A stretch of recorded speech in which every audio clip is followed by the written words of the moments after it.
We have 55 units. How many units are there? Total 55 units are there.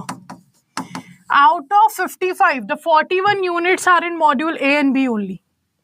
The 41 units are only in A and B. So you can see the module A and B is very huge here. So it will take easily 1 month to cover both the module. And after that, the C and D will be available, and the C and D will be covered within the period of 1 month. Or I can say between 20 to 25 days, we will be able to cover the C and D module, but the A and B will cover maximum period here to cover the syllabus. Now let's start. So we have discussed what are the banker-customer relationship is. Also, we have discussed when the term bank, banker, banking company can be used and when it cannot be used. We have also discussed what is the business of banking. We have discussed the business of banking. But apart from business of banking, bank perform a certain different types of services also, or various form of businesses are provided by the bank. On the basis of that, we have defined the relationship between a banker and customer in a certain different types. Right. So first of all, let me know what actually is the business of banking. What actually is the business of banking? Let me know. What is the business of banking?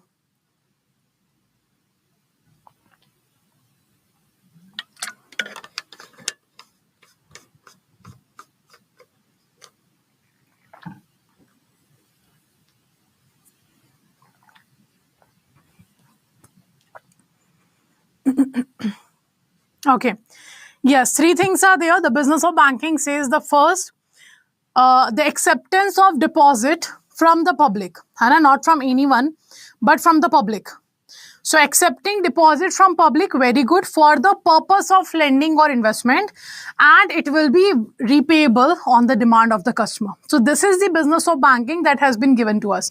But apart from these 3 activities, depositing the money, or I can say accepting the deposit from public, providing loans and investment, and the repayable service, apart from these 3 service, bank provide various form of business that is defined under the Section 6 of Banking Regulation Act. And it is very much defined under the Banking Regulation Act. If you are not accepting money from the public, if you are not accepting money from the public for the purpose of lending or investment, then you cannot use the word bank, banker, or banking company. So all this has been defined here. We have discussed all these things already. What are the requirements to be called as a bank? First, we have discussed in the section 5B. We have got the definition of banking. Like what is banking? Right, that we have discussed in the 5B. After 5B, we have discussed that the section 5C says in which condition the banking company name will be used. So what is the banking company? That is defined under section 5C. Then the section 7.1 talks about what Banking Regulation Act prohibits to use word the banker, banking, or banking company. When you are not able to use these words, that is defined under section 7.1. The section 7.2 talks about prohibit the use of such words by an individual or a group of individual or a firm. Okay. So these 4-5 sections are very important that we have discussed. Now we have discussed the money lenders are not bankers. And the conditions of to be called as a bank, banking company, or banker, we have discussed that. Now, apart from that, we have also discussed the section 6 of Banking Regulation Act. The section 6 of Banking Regulation Act talks about the various businesses that is provided by bank. And all these are the various businesses that bank can provide. Okay, so this is what we have discussed. Now, who is customer? Who is your client? Who is beneficial owner? All this we have discussed on the basis of for the KYC requirement, and the otherwise we have discussed both. Right? Yes, okay. Now, after that, we have started our banker-customer relationship with the first relation between banker and customer. That's a debtor and creditor relationship. In the debtor and creditor relationship, we have talked about like the bank will be a debtor here and the customer will be a creditor here. When the customer deposits money in the bank. If I am depositing money in the bank, it means I am giving money to the banks. It means bank will be a debtor and I will be the person who is a creditor. Okay. In case when I am depositing my money in the bank. Now, the second condition we have creditor-debtor relationship. And the creditor-debtor relationship defines that the bank is the creditor and the customer is the debtor. Now, when I will become debtor when I take loan from the bank. If I am taking a loan from the bank, then it means I am a debtor. I am the person who is taking loan. Clear? Next. Next, we have here the bank as a trustee. So this is what we have discussed already in the last class. Now we have to start as a bank as a trustee. So we have seen that we know that accepting deposit and providing loan, that's a basic business of a bank, or a core business of a bank, or I can say that's a business of banking only. But when I talk about apart from these two activities, in the section 6, it has defined that what are the other various businesses bank provides. And on the basis of those various businesses, the bank has the different relationship to be known as a belly, trustee, principal agent, lessor, and custodian. And according to that, we have the next relation between banker and customer, in which banker performs, or bank work as a trustee here. Okay, so what are these? Let's understand this first of all. So bank become trustee here. It means you are trusting a bank. About what? Regarding what you are trusting your bank? Regarding anything. If you left something in a bank, you have a trust on a bank, like you will get that back. So any valuables of your, it can be your document, it can be your asset, it can be your property, anything in any form. If you left that with the bank, you trust the bank that nothing will happen to your property. And there's the role of a bank as a trustee will be defined. So who is a trustee? Trustee can be a person, or it can be a firm that holds and administers the property or assets for the benefit of a third party. So trustee can be an individual person, trustee can be a firm, it can be a bank. It holds and administers your property or the third person's property or the third person assets for the benefit of the third person. Let's say, for example, I went to the bank. It's a rainy season. I went to the bank, and when I came back from the bank, I left my umbrella in the bank, right? So now that umbrella is my asset. Now I left that in the bank. So I informed the bank about this particular property, or I informed the person whom I know in the bank that I left my property there, and that informed to the bank, like I left this. In that situation, I trust the bank, like nothing will happen. My umbrella will be in the bank. I can go in the next day and take that from the bank. In that situation, bank presents itself as a trustee. So you can trust on your bank for any asset of yours, any property of yours, like bank will hold it or bank will administer it for your own benefit. That's the trustee relationship bank have with the customer. So the trustees are required to make decisions in the beneficiary's best interest and have a fiduciary responsibility to them, meaning they act in the best interest of the beneficiaries to manage their asset.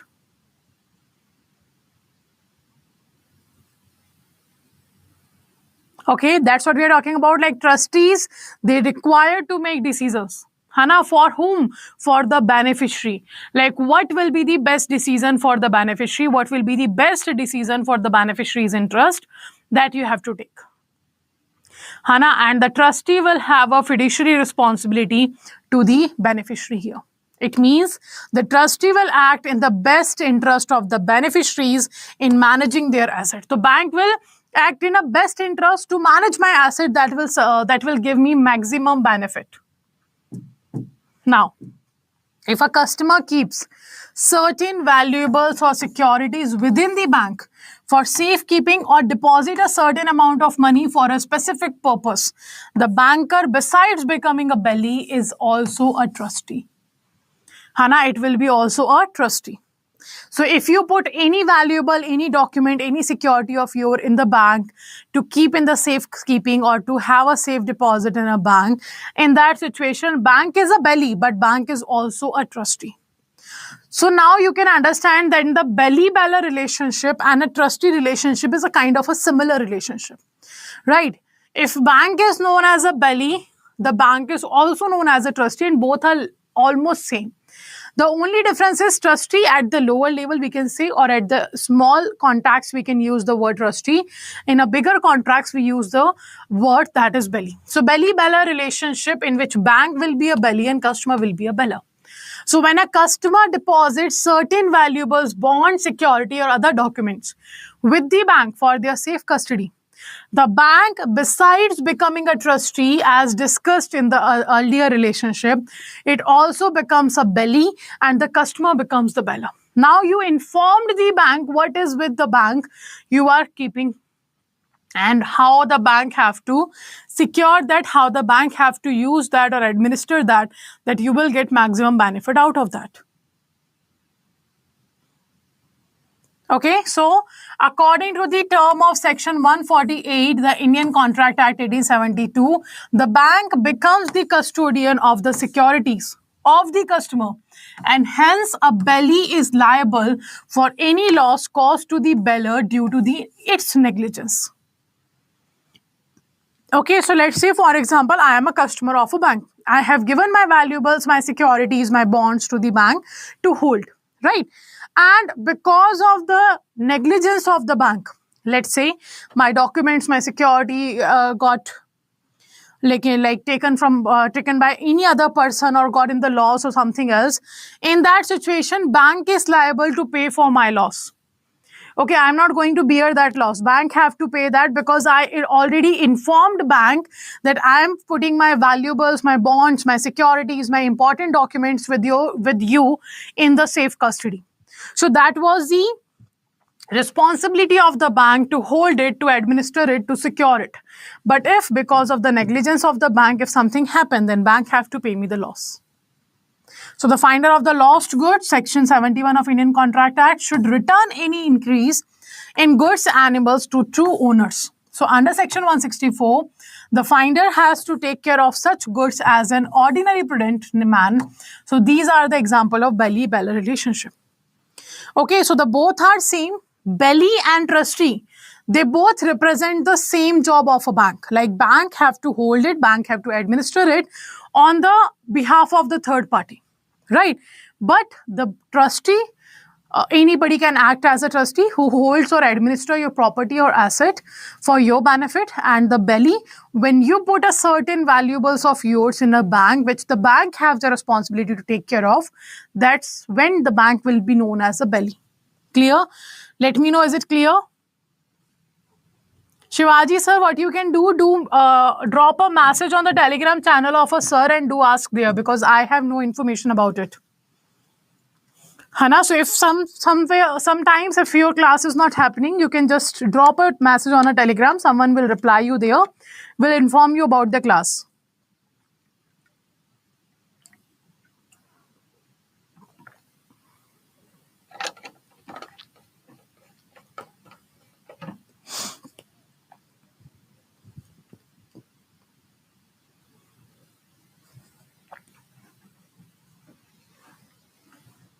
Okay.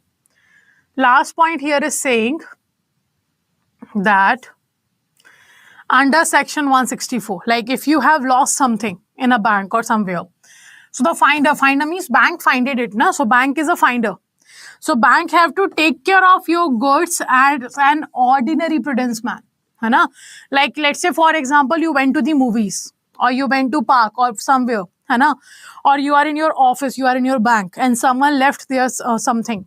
So as a human being, you take care of that. You try to know whose that particular product is related to, and you try to give them and you try to reach them so that you will be able to give them their asset back.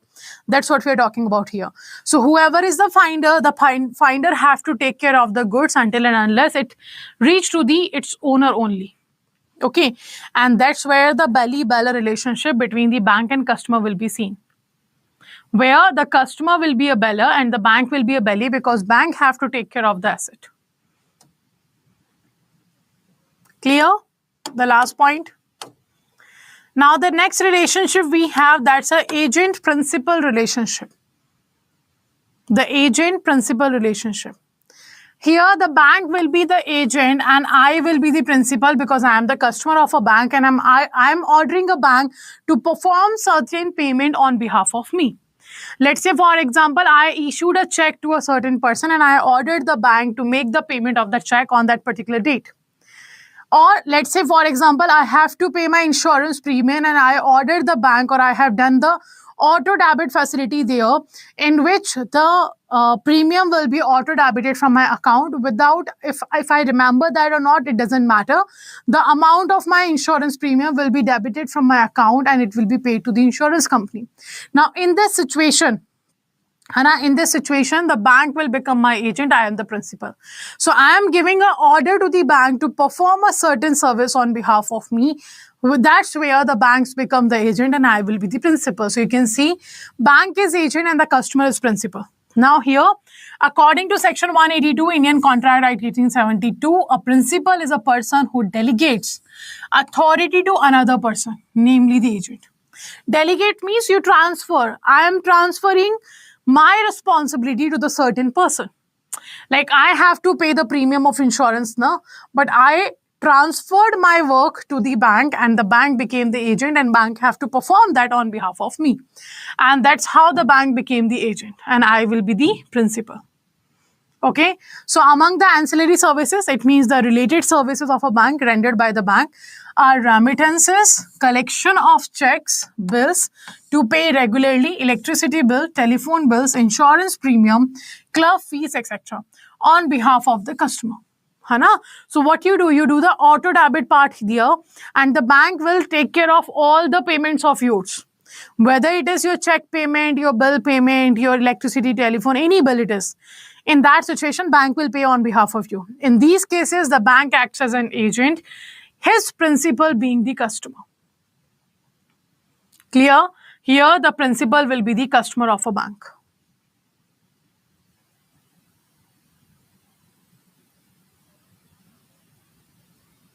Okay, so the relationship of agency terminates on the death, insolvency and illicity of the customer on completion of the work assigned.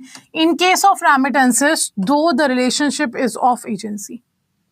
So what we are talking about, this relationship between the bank and customer, about the agent and principal, when it will be closed, when it will be ended, it will end in case the death of a customer.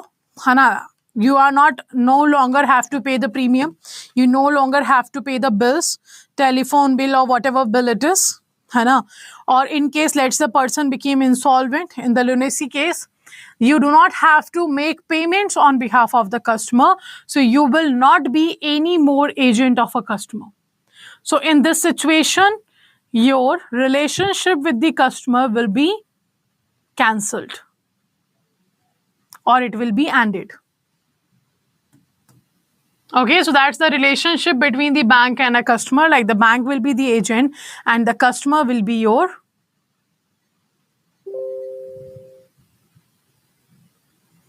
principal. Sorry. Clear? Let me know till now everything is clear.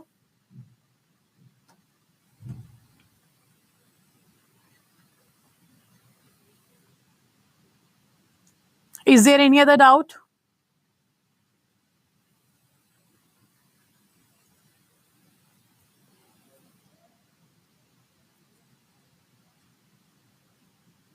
Okay, next.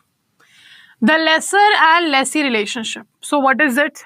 If we talk about leasing, that's a kind of a business or service that bank is providing that is related to leasing. Leasing means something you're providing on rent.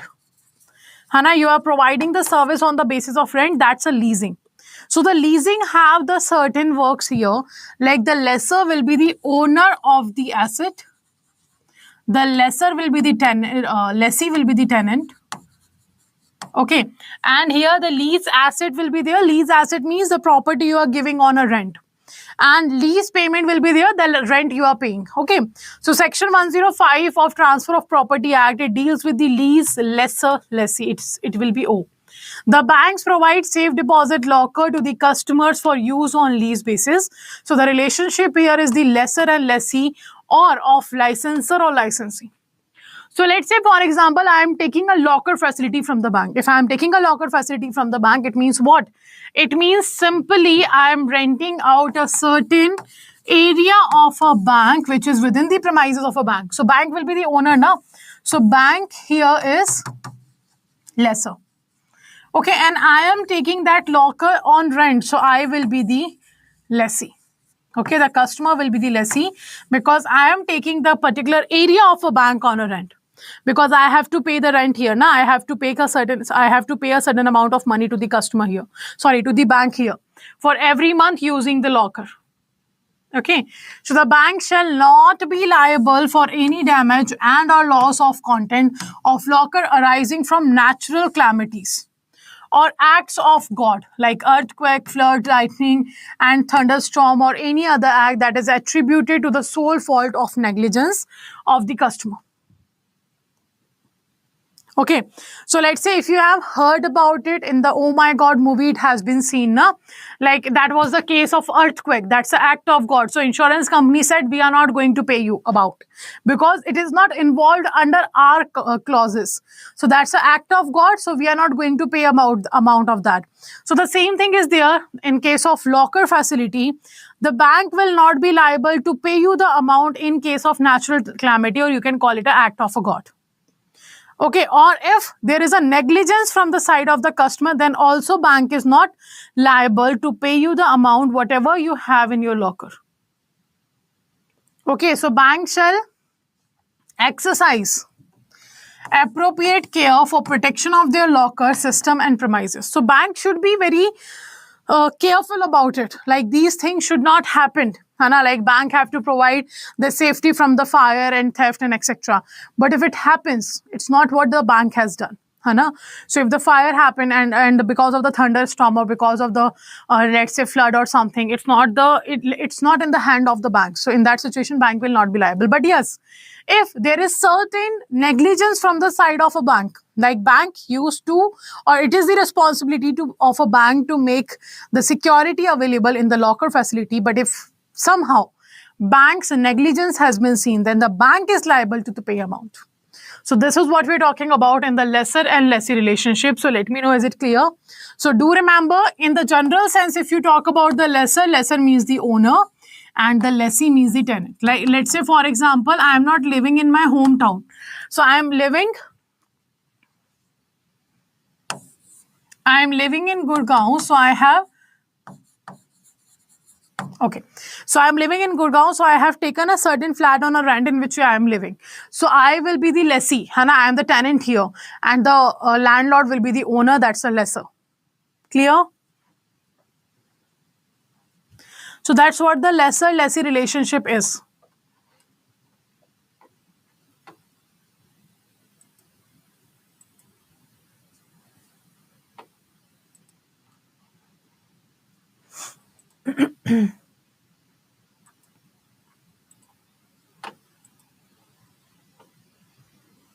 It's not fixed for all the condition, Lakshmikant sir. It will be decided on the basis of the individual locker facility. Hana, it is not like fixed amount they have defined that this have to be paid. Clear? Should we move forward?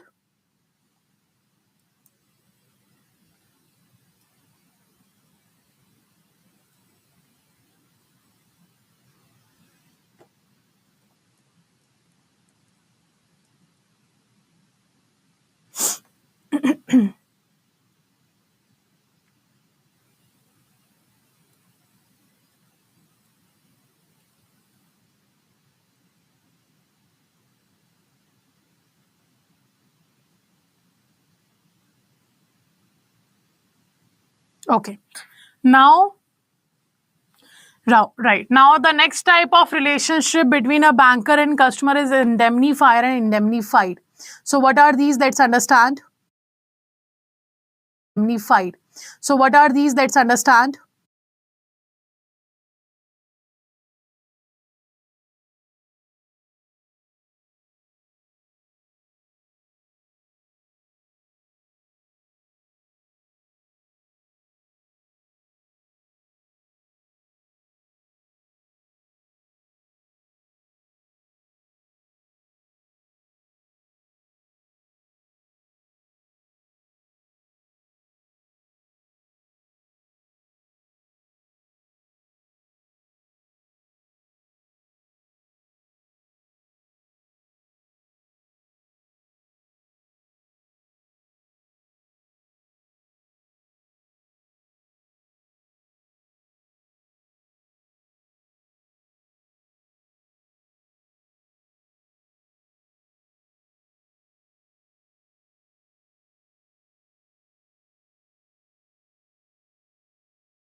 The session is okay now. Let me know. Is audio and video both okay now?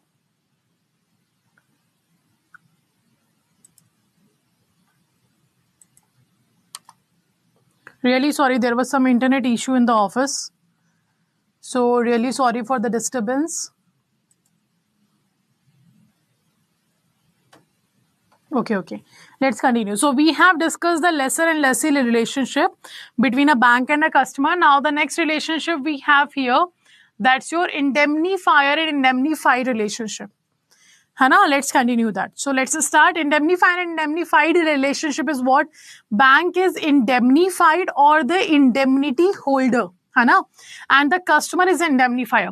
Now, what are these? Let's first understand with an example. Let's say, for example, I went to the bank. I have to pay my college fees. So I went to the bank and asked for a, let's say, 1 lakh rupees demand draft. So bank has issued a demand draft on the name of my college of 1 lakh rupees and bank has given that document to me. Now I was taking that demand draft from bank to my home. So what happened in between? I stopped at a restaurant. I have taken a coffee or something. I have done chit chat to my friends and etc. And when I reached home, I was going to show my demand draft to my parents, and then I see that is not available in my bag. Or somewhere from bank to the bank to my home, I lost that particular demand draft. In that situation, I have to pay my fee. So what I have to do, I went to the bank and I am asking from a bank to issue a duplicate demand draft. So first of all, let me know, can bank say no to this? Like, can bank say that we are not going to provide you the duplicate demand draft? Is it possible that bank refused to provide me duplicate document? No, obviously not. So bank will give me the duplicate demand draft, and that duplicate demand draft will be issued by the bank. But in the case of issuing a duplicate demand draft, bank have to face, bank have to face a loss, because what if that particular duplicate demand draft have been taken by some person and that person went to the payment for the fee of the college. Let's say one of my friend have taken that and he or she went to pay their college fee by using that particular demand draft. In that situation, the amount from the bank will be deducted 2 times. So what happens now? The bank needs a security here. The banks need to be secure here from the loss that can arise by issuing you a duplicate demand draft. So bank will tell you to sign an indemnity bond.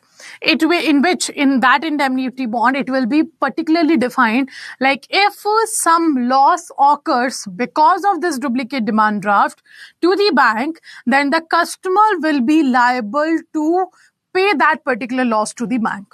Okay, and the customer will sign that indemnity bond, and after that, bank will issue a duplicate demand draft. And this is how the relationship between a bank and customer will be raised of indemnifier and indemnified. So customer is the indemnifier, because I am giving security to the bank. I am promising the bank if some loss happens, I will be there to pay your loss. And the bank will be indemnified, or bank will be indemnity holder who holds a bond which will be used to take the money from the customer in case of any loss occurs in the bank. Right? So see here, a contract which one party promises to save the other from the loss caused to him by the conduct of promisor himself or the conduct of any other person is a contract of indemnity. In this section, which is defined as section 124 of Indian Contract Act 1872. Achha, do remember these sections also, these sections can be asked in the paper. So do remember in which particular act, in which particular section, the particular term has been defined. So that's what we're talking about. What is this particular contract actually is, in which one party is promising the another party, like if certain loss happens, I will be there, I will bear the loss. That's what the indemnity bond is. Now in banking, such relationship occurs in transaction of issue of duplicate demand draft. Your duplicate fixed deposit receipt, like I have had a fixed deposit in a bank of 10 lakh rupees. So bank will give me what? Bank will give me a piece of paper which will define that I have given a 10 lakh rupees FD to the bank for the 10 years period. And that paper will be a proof of that particular FD. But I misplaced that paper. So in this situation also, bank will give me a duplicate fixed deposit receipt. So in that situation, this relationship will be created. So in these cases, the person availing the facility will compensate the other for any loss arising from the wrong or excess payment. Clear? Like the payment has been done 2 times. I have done the payment and the person who have taken my DD, he also done the payment. So in that situation, bank have to be secure, and that's why bank will tell the customer to sign an indemnity bond, and after that bank will provide the duplicate document to you. Clear? So bank will be the indemnified or the indemnity holder, and the customer will be the person who indemnified to the bank.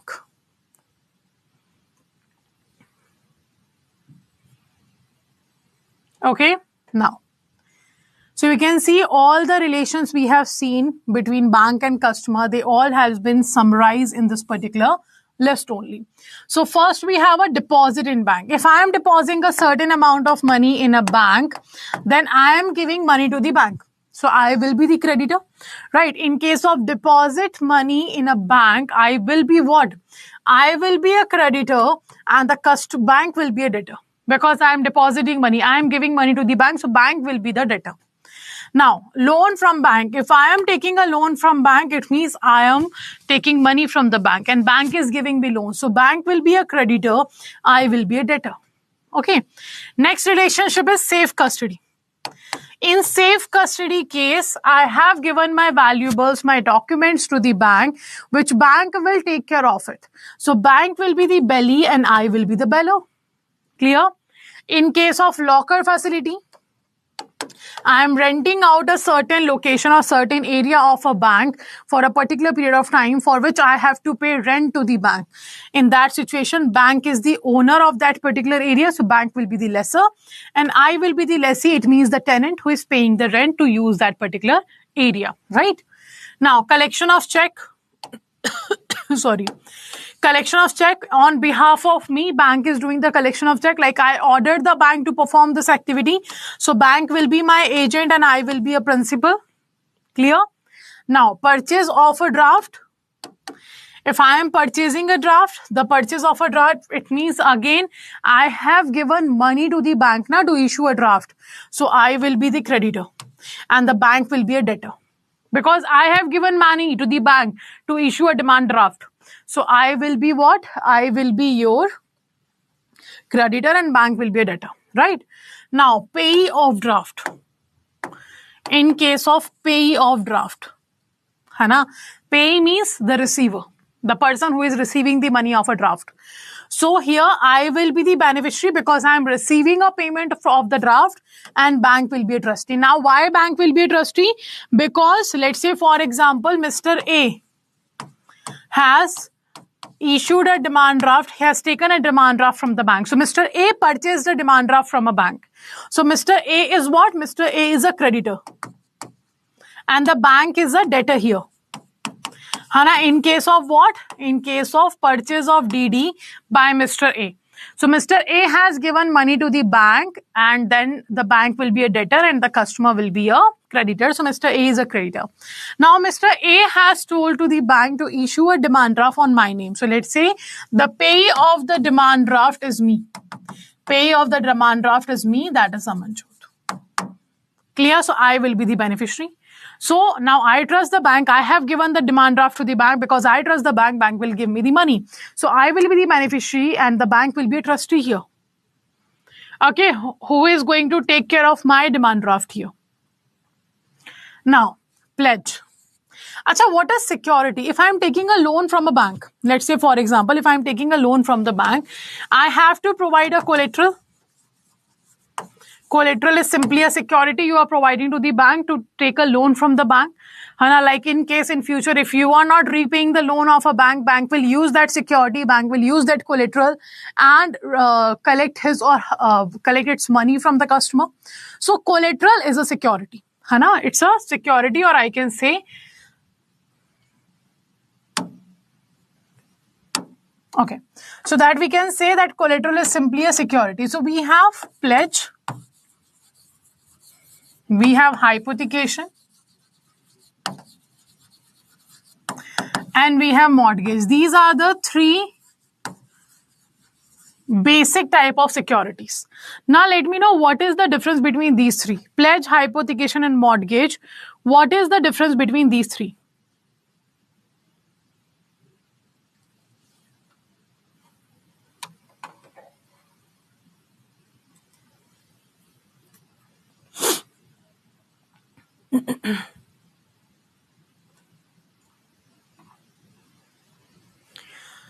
Possession and ownership will be different, okay? Based on the possession. Acha. Is there any other difference? Apart from possession, is there any other difference? Let's say if I talk about pledge and hypothecation, they are movable securities. You are giving a certain thing that is movable. Any kind of thing that can move from one place to another that you are giving. But in case of mortgage, it will be what? It will be immovable. It is your immovable security. That's the one difference, right? Now, immovable, you can easily understand that will be your land always. That will be your land always. So you can have an example like house loan or home loan, you can say. Not the house loan, we can write here home loan. Example of mortgage will be your home loan. Okay. Now, how you will differentiate between pledge or hypothecation? They both are movable. They both are movable. Now, so the difference will be done on the basis of possession of a loan. So in the pledge, it is movable, but the possession will remain with whom? The possession of pledge will be lender. It means the bank. Okay. And in case of hypothecation, the possession of the hypothecation will be with the borrower. It means the customer. And if you need example, we will have a gold loan. In the gold loan case, I have to give gold to the bank. Bank will have the possession of gold and bank will give me the loan. In case of hypothecation, let's say we have a vehicle loan. Vehicle loan will be your example for your hypothecation, in which whatever I am taking, a car or bike, whatever, the vehicle will remain with me, but the papers of or the documents of the vehicle will be with the bank. That's the hypothecation. So in the hypothecation, possession remains with the borrower, it means customer. In the pledge, it will remain with the lender. Acha, what will be in case of mortgage? In case of mortgage, who will have the possession?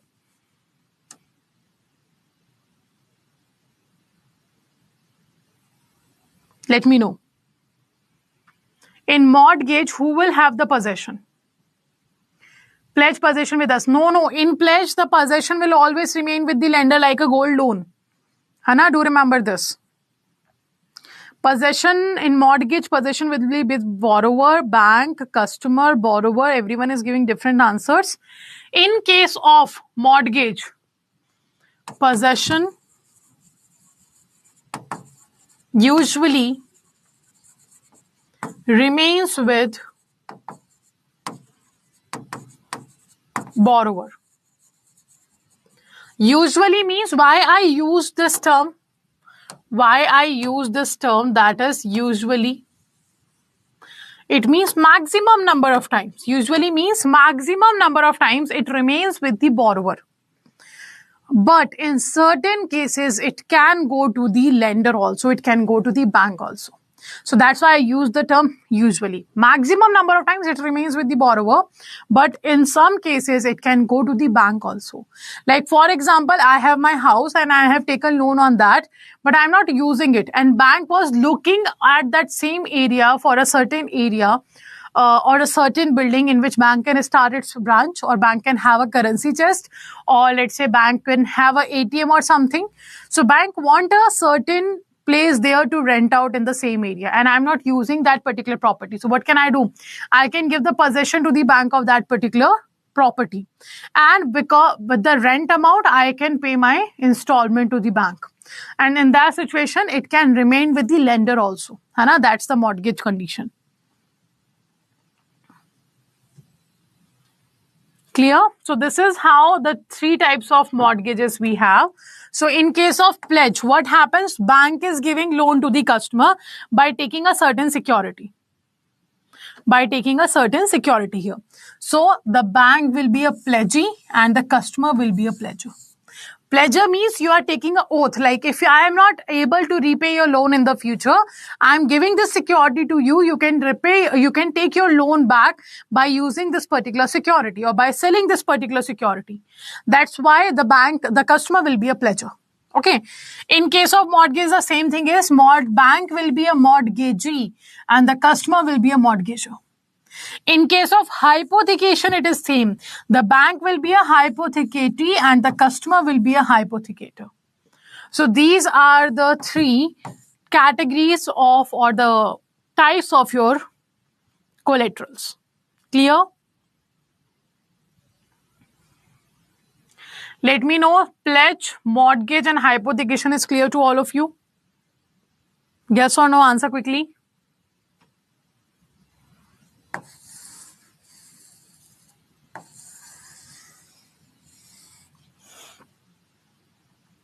Clear. Okay, next.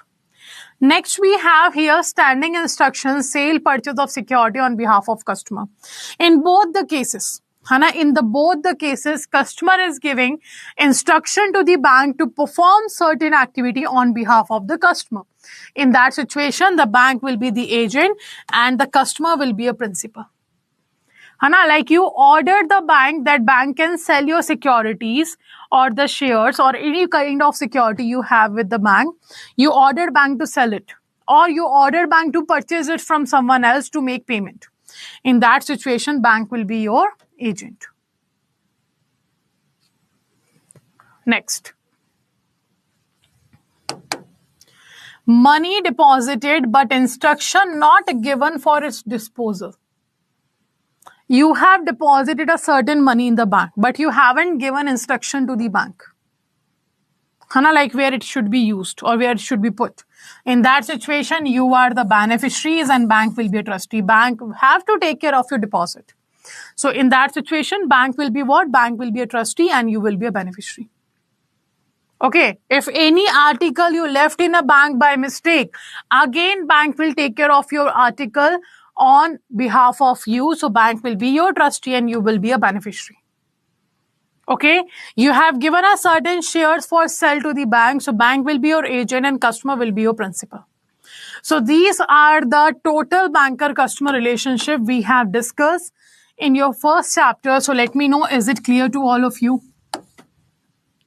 This is the summary of all the relationship between a bank and a customer. So let me know, is it clear to all of you? So do remember, you have to understand the concepts. Like in which case bank will be a trustee, in which case bank will be a belly, in which case bank will be a lesser, in which case bank will be a pledgee, mortgagee or hypothecatee or agent. If you understand this particular conditions, do not try to mug up the relationship. Try to understand the condition, what bank is giving to the customer. According to that, we have decided the certain relationship between the banker and customer. So if you understand the condition or the service bank is providing, you will be able to answer what relationship banker and customer is having. So do not try to mug up the concepts here. Try to understand like what service bank is providing to the customer. According to that, they have a relationship. In the safe custody, see what is the difference. In the safe custody, bank is your belly. In the locker facility, bank is your lesser. Now, what is the difference between these two? In case you have given a certain valuables to the bank to hold it, to administer it, then in that situation, bank is a belly.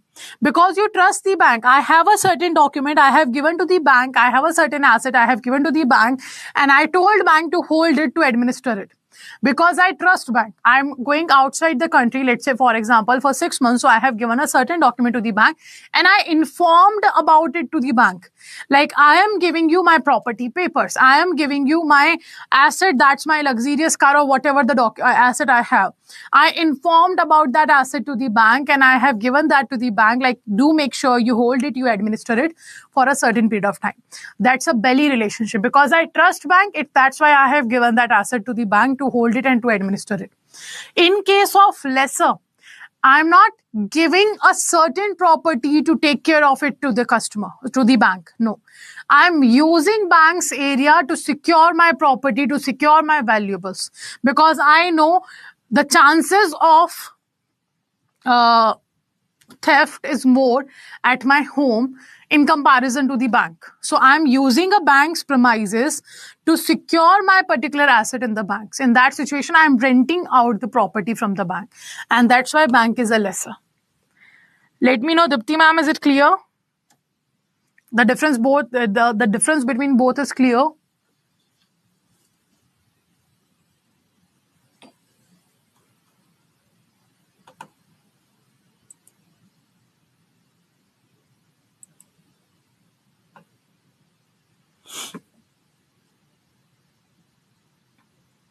Okay, clear.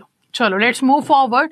So these are the total banker-customer relationship we have to understand. Now, the different types of deposits we have. Achha, before understanding the different types of deposits, I want to ask you, what is the difference between banks' assets and liabilities?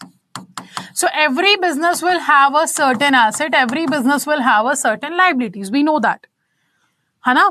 So let me know, what is the difference between assets and liabilities of a bank? In case of mortgage, why it is usually with customer? Because Nayak sir, I have told you here, in case of mortgage, you are giving immovable property. Immovable property always be your land. It can be your farmhouse, it can be your go down, it can be your house you are living in. So that maximum number of times you have ownership on that. And bank will only have the papers of that particular property of yours because you are living in that. Now you are running your business in that. Let's say, for example, if the farmhouse is there, go down is there. So you have just given the papers to the bank, but you are using that property in maximum number of cases. But somehow, let's say you are not using that property and bank is looking for a certain location, so you can rent it out the same property to the bank. In that situation, possession will also go with the bank. And that's why I use the word usually here. I hope it is clear, Nayak sir. Assets means loan, advances, liability. Very good. That's very good. In case of assets, assets means something that belongs to the bank. And it is your loan and advances. So whenever bank gives loan and advances to the customer, that's the asset of a bank. Right? Now, the liability of a bank is the public deposit. Whatever customer deposits in the bank, that's the liability of a bank, because whenever customer will ask, bank have to pay for it. Hana, bank have to give that deposit to the bank. So in case of assets, if I talk about, there are two types of assets. The first we have is standard asset. Right? And the second we have non-performing asset. A standard asset and non-performing asset, these are the two types of assets. Now, if I talk about the deposits, there are two types of deposits also. First, we have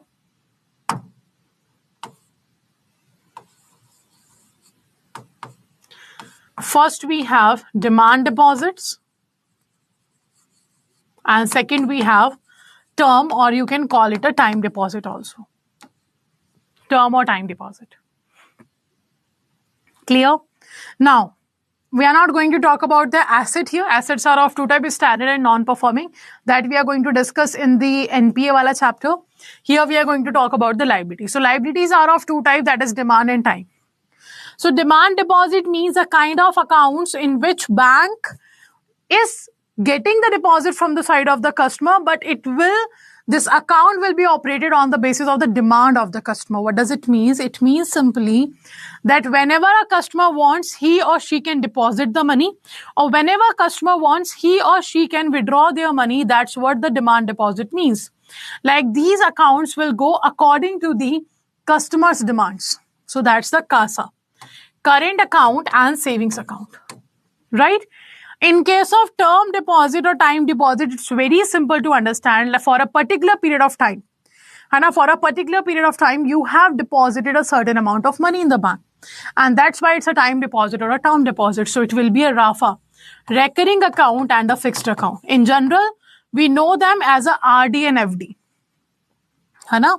So this is the types of deposit accounts we are talking about. Deposits are normally classified as demand and time. So demand deposit payable on demand, low interest rate or no interest will be provided. It includes current savings, overdue deposit and unclaimed deposits also. है ना? Unclaimed deposit, it means the customer have not claimed for a deposit. And these type of deposit after 10 years will be given to the RBI under the DEF scheme. So there is a DEF scheme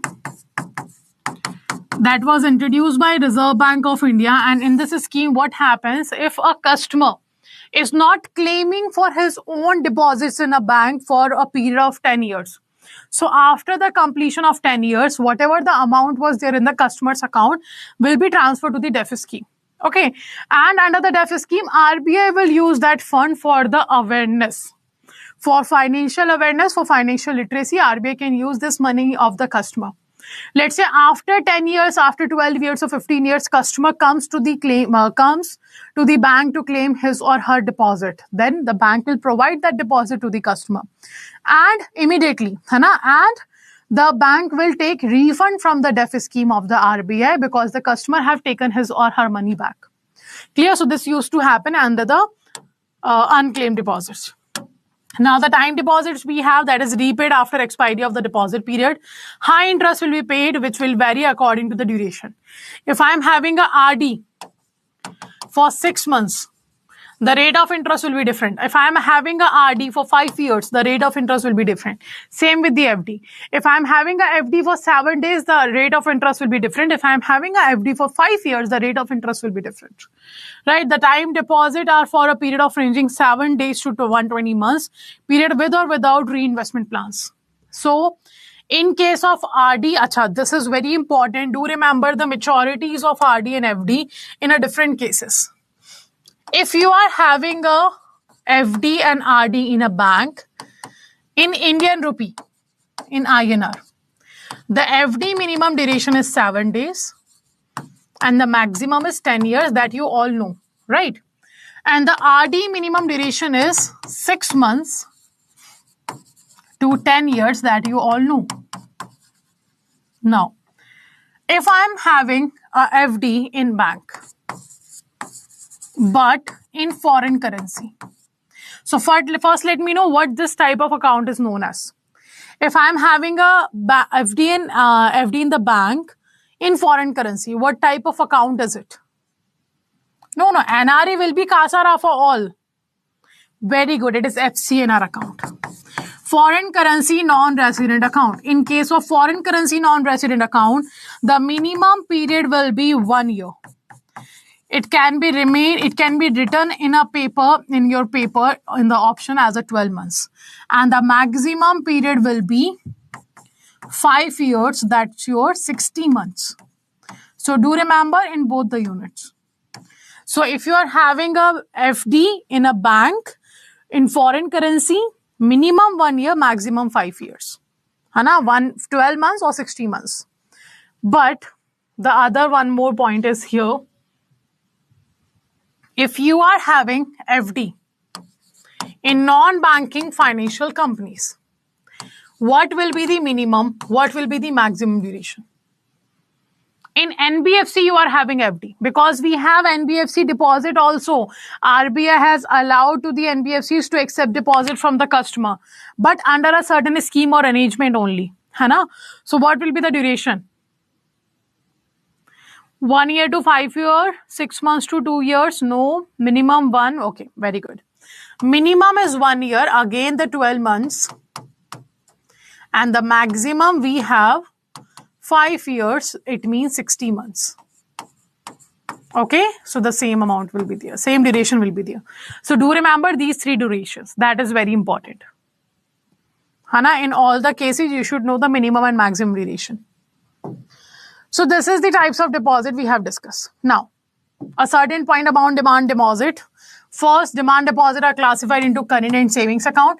Current deposits, the deposits in current account are working fund of business or enterprises or fluctuates widely and are not paid any interest. No interest will be paid in the current account, right? And you use your business here. for business purpose. Unlimited transactions will be allowed. In the current account, minimum deposit is mandatory. You have to maintain a minimum deposit. No interest will be paid. Apart from that, here you will maintain this account for unlimited number of transactions. No limit on the transaction is there. And one more important thing, it will be used for the business purpose, for firm and etc. Okay, and overdraft facility will also be available. In the current account, you have an overdraft facility also, right? That's your current account or current deposit. Now, if I'm talking about the savings deposit, in the savings deposit, interest will be paid. And why it was introduced? Savings accounts are introduced for savings habit and facilitate the regular transaction through banking system. It attracts the interest. These fluctuates altered by are less volatile. So in the savings account, a fixed rate of interest will be paid to you, Hana, and that will be very minimum. And you can open this account to build a savings habit here. Overdraft facility will be not available. You can open this account with a minimum balance or without a minimum balance, because under financial inclusion, it has said that the zero balance account can also be opened in a bank now. Okay, but in the savings account, overdraft facility will be not there. Acha, let me know. I am saying in the savings account, overdraft facility will not be available. Hana, that I have told you. But I know in the Pradhan Mantri Jan Dhan Yojana, the overdraft facility is there. It used to be the 5,000, but it has increased to the 10,000. So right now, the persons who have a savings deposit account or the Jan Dhan Yojana account, they are getting a 10,000 rupees overdraft. So why so? Because if you are opening a Jan Dhan Yojana account, that's also a kind of savings account, no? It's a zero balance account and interest will be paid to you. Then how? Under the Jan Dhan Yojana, the 10,000 rupees overdraft is available, but not in case of the savings account. Why so? This used to be the question in the interview also when you were giving the PO and PO exam now. So in the PO interview, they used to ask this when the newly Jan Dhan Yojana was introduced. Why overdraft is available in the Jan Dhan Yojana but not in the savings account of a bank?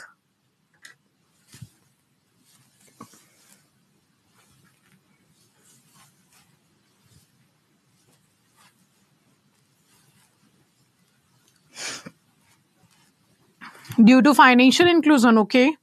What about rest? See, the reason is very simple here. What happened now?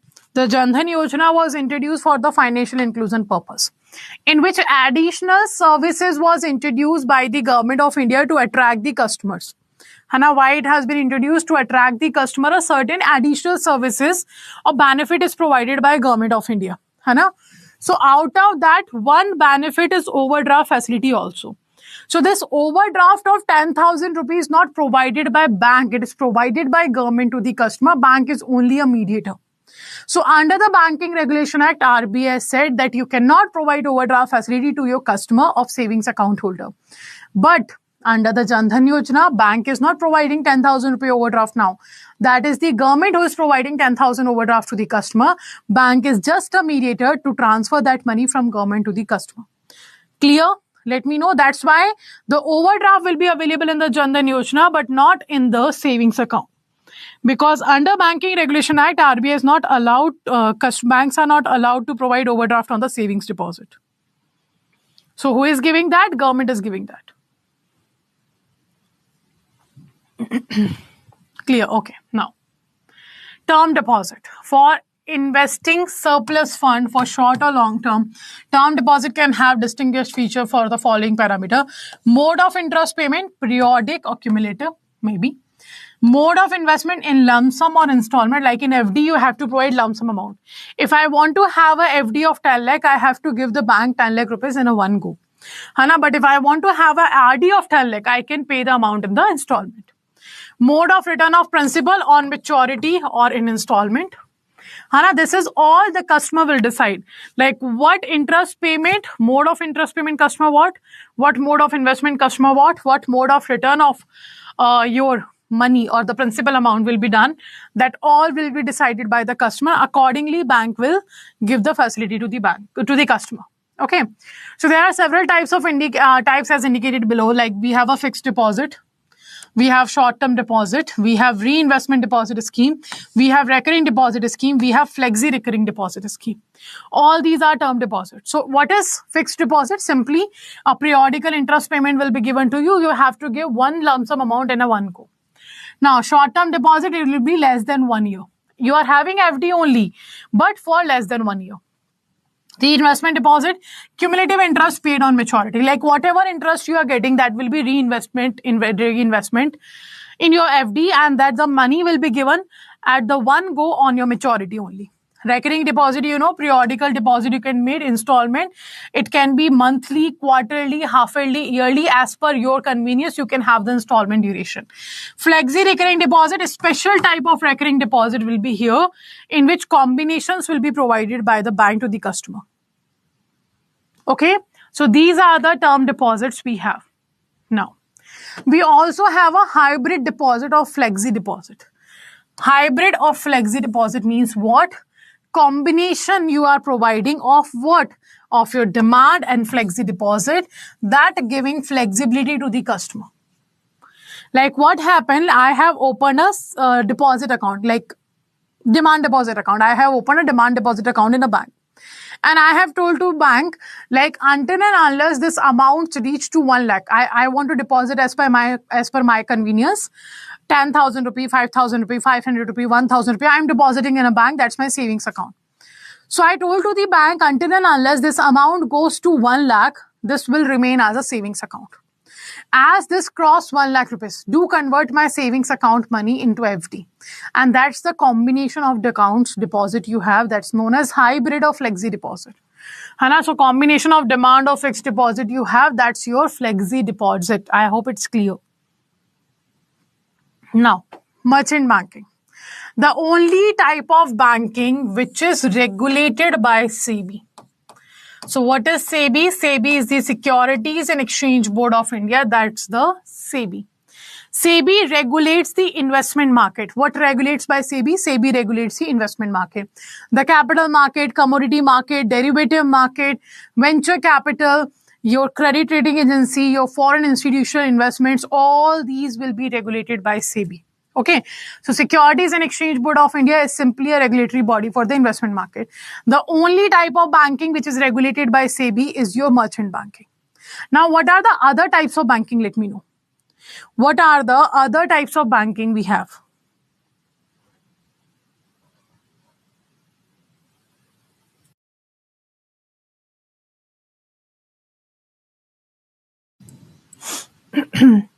So what are the other types of banking we have? Let me know. One is merchant banking. What are the others?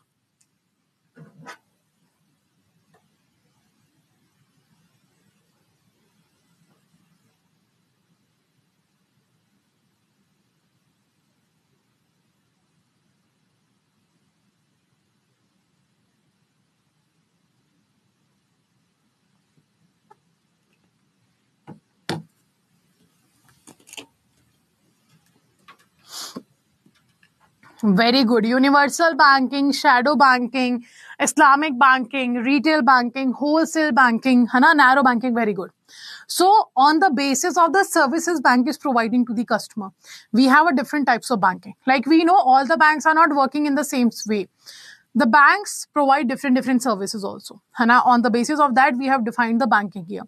Like virtual banking. Virtual banking is what? Simply when you do not have to visit the bank branch. What is virtual banking? Virtual banking simply means when you do not have to visit the bank branch.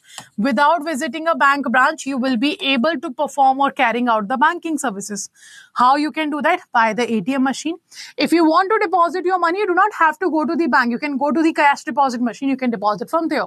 If you want to withdraw your money, you can go to the ATM. You can withdraw your money. If you want to transfer funds from your account to your friend's account or relative's account, you can do that by using an internet banking. So all these are the part of virtual banking where you do not have to visit a bank branch. Without visiting a bank branch, you are performing a banking transaction. Second, shadow banking. Shadow banking is the banking which is provided by NBFCs. So non-banking financial companies, they are not the banks. They are not getting a license of a bank, but still they are performing a certain service like a bank. That's why they are known as a shadow banking. Now, narrow banking. Narrow banking, narrow means very small we're talking about. है ना? So when bank place its money only in risk-free assets, that's a narrow money. Like what bank do? Bank accept deposit from public for the purpose of lending or investment. Or banks can provide lending or investment in any sector, anywhere bank want or bank thinks this is good for the business. But in the narrow banking, bank can only place its deposits or bank can only place its fund in risk-free assets like the government securities, because there is no risk. It's very obvious if you are giving your money to the government is not going to take your money and leave the country. Obviously, no, there is no risk. So the government security is known as a risk-free asset. So the banks who only invest in these kind of assets, they are narrow banking. Like example, payment banks. Payment bank cannot give loan to the public. They can only invest in the government securities, right? Now we have universal banking. Universal banking is very common term, or you have heard it about so many times, I think. So in the universal banking, when under a single roof, you are able to get all the services: deposit, withdrawal, lending, check clearance, demand draft, locker facility, safe custody, international debit credit card, demat account, insurance, mutual fund transaction, everything is available under a single roof. That's a universal banking. Okay, every activity, every business is available in the bank. Now we have Islamic banking. So there is a certain community that follow a law that is Shariat law. Hana?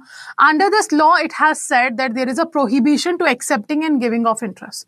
You can't accept loan, you can't accept interest, you can't give the interest to the customer because it is prohibited under the law. So there used to be a type of banking in which interest concept was not there. That's not continuing right now. Islamic banking has been eliminated from the country, but it used to be there for the people who used to follow the Shariat law. Okay. Apart from that, we have door-to-door banking. Door-to-door banking is simply when you are providing banking services to the customer at their doorsteps. Hana, like customer is not coming to the bank, but you are going to the bank, you are going to the customer doorstep and you are providing your services. That's the door-to-door banking. Then we have retail banking. When you provide banking services to the individual customers, that's the retail banking. Now you have a wholesale banking. When you provide banking services to the businessmen, to the industrialists, to the entrepreneurs, that is known as wholesale banking. Okay. Then you have para banking. Para banking, when a bank provide banking services to the customer. That is day-to-day transaction plus additional services. Like when a bank provides its day-to-day transaction, that is deposit, withdrawal and lending. Apart from its day-to-day transaction, bank is providing any additional service to the customer. That's a para banking. Like with a deposit, withdrawal, lending, bank is providing you insurance. That's a para banking. Apart from deposit, withdrawal and lending, banks providing you demat account. That's a para banking. Any additional service apart from its day-to-day transaction, if bank is providing you, that's a para banking. Clear? Etc. So these are the different types of banking. Out of this, we have one that is merchant banking, and this is regulated by SEBI. All the other bankings are regulated by RBI. Clear? So merchant bankers are financial mediators, obviously, facilitate transfer of capital from those who owns it, like the investors or the bond subscriber, to those who use it. That's a corporate or government. If you remember, I asked you in the first class, between me and Adda 24/7, who is the person with the surplus money? So I told you I am the person who is with the surplus money, because I am the investor. I am giving money. To whom? To the corporate, that is the Adda 24/7. So here, the corporate or government, they are the parties who have deficit of money. And persons like you and me, we are the persons who have surplus money. So we becomes investor for the corporate and for the government. Okay, this is what the merchant banking do. They transfer the fund from the persons who have surplus money to the persons who have deficit of money. So they help a corporate in IPO. What is IPO? When a company first time issue its shares for the public. That is initial public offering.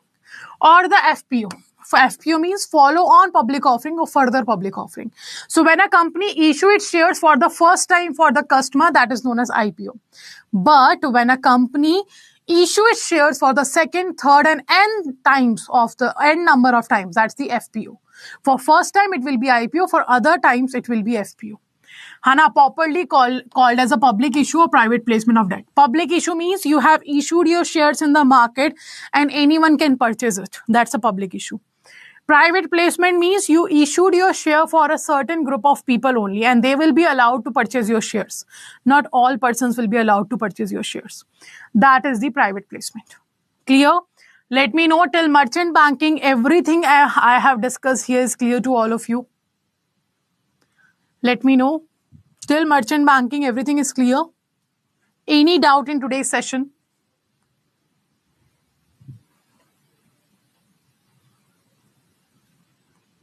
Clear to all?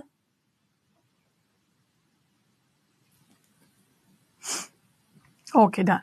So now, certain information for all of you. After this, we are going to cover tomorrow. That's a lease financing. Lease financing is a kind of alternate source of finance.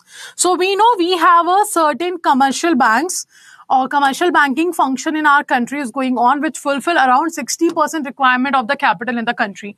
But still, we need other methods to cover the capital. And that's we have alternate source of finance, but we are going to cover that tomorrow.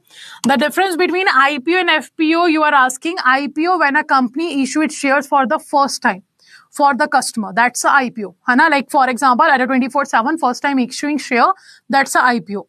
But when company issues second, third, fourth, fifth or n number of times of share, that will be FPO. Clear? This is the difference. Prashant sir, do check the settings of your notification. Do make sure you check your settings of the notification and I hope then you will be getting the notification. IEIFS new batch is starting today only at 7 p.m. You can join the session at 7 p.m.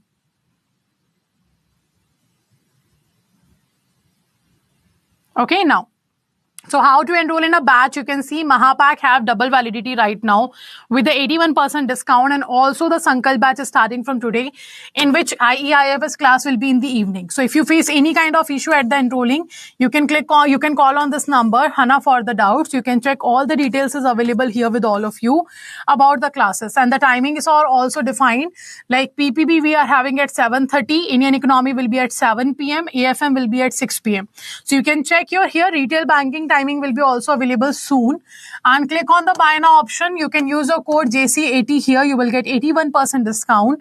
For additional 1% discount after 80, you can use the coins that is available on the application.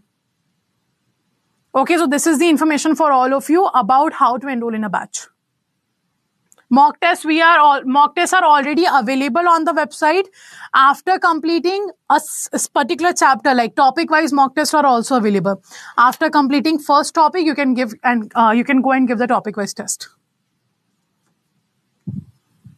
Okay, so this is information for all of you, and whatever we have discussed today, do make sure you revise it for the next class that will be tomorrow at the same time, 7:30 a.m. Okay, so see you all in the evening for the 7 p.m. Indian Economy, Indian Financial System class. Okay, the demo will be available on YouTube also. You can check the demo also on the Officer 24/7 channel.